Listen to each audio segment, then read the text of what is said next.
పహల్గాంలో ఉగ్రదాడితో పాకిస్తాన్ పరిస్థితి పాకేజీ అయిపోయింది. అయితే దానికి తగ్గట్లుగా ఏం చేయాలి ఇప్పుడు? పాకిస్తాన్కి మరొక ఆప్షన్ లేదు. ఏం చేయాలో అర్థం కాదు.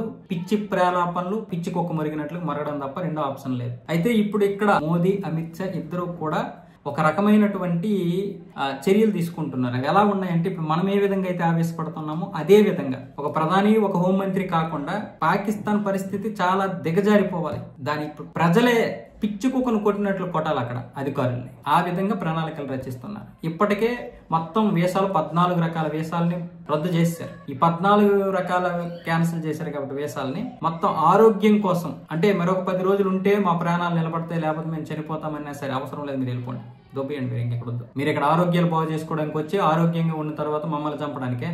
కాబట్టి ఆ వీసా కూడా రద్దు చేశారు. వ్యాపార పరంగా, టూరిస్ట్ పరంగా ఏది వద్దు. ఇంకా 14 రకాల వీసాలు బంద్ అయిపోయినాయి. అలాగే ఈ లష్కరే తోయిబా ప్రధాన కమాండర్ ఎవరైతే ఉన్నాడో ఈ లల్లిగడ్ని కూడా లేపేశాయి భద్రతా బలగాలు. అలాగే ఇప్పుడు సింధు జలాల నుంచి మనం ఒక్క చుక్క నీరు కూడా ఇవ్వమన్నాం కదా, దానికి ఒకవేళ నీరు ఎక్కువైపోయి మళ్ళీ మనం విడుదల చేయాల్సి వస్తుంది. ఎందుకంటే సరైనటువంటి డ్యాములు లేవు కాబట్టి, నిర్మించాలి ఇంకా అక్కడ. కాబట్టి మళ్ళీ ఆ నిల్వ ఉన్నటువంటి నీరుని మనం వేరే వైపు పంపించడానికి కూడా కుదరకపోతే మళ్ళీ కిందకి వదిలేయాల్సి ఉంటుంది. దీనివల్ల మళ్ళీ పాకిస్తాన్ మొదటికే వస్తుంది. కాబట్టి దీనికి సంబంధించినటువంటి మంత్రి ఎవరైతే ఉన్నారో జలశక్తి మంత్రి సిఆర్ పాటిల్ గారు, ఈయనకైతే నరేంద్ర మోదీ గారు అలాగే మన అమిత్ షా గారు ఇద్దరు కూడా సరైనటువంటి దిశానిర్దేశం చేశారు. ఎక్కడ తలగొద్దు, ఎక్కడ రాజీ పడద్దు, ఏం చేయాలో చేయండి. ఇమీడియట్ వాటర్ మాత్రం చుక్క నీరు వాటి వెళ్ళకూడదు. మనం ఇది మాట అన్నాం కాబట్టి మాటే. ఏం చేస్తారో చెయ్యండి అని ఇప్పుడు ఇంజనీర్లు మొత్తం అక్కడికి వెళ్ళి నీరు అక్కడికి వెళ్లకుండా ఎటు మళ్లించాలి.